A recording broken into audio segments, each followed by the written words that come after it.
तो दोस्तों फाइनली ये सर्किट कंप्लीट हो गया है। यहाँ पर आप 3.7 वोल्ट से 9 वोल्ट तक आप सप्लाई दे पाओगे। चलिए देखते हैं। देखिए दोस्तों, बहुत ही अच्छा परफॉर्म आ रहा है यहाँ पर। दोस्तों अगर वीडियो अच्छा लगे तो चैनल को प्लीज़ सब्सक्राइब और वीडियो को लाइक शेयर ज़रूर कीजिएगा।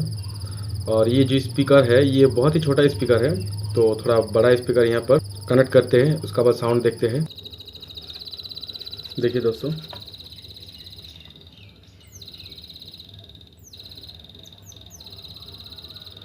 बहुत ही मज़ेदार प्रोजेक्ट है। फिर मिलते हैं एक नया ट्यूटोरियल के साथ।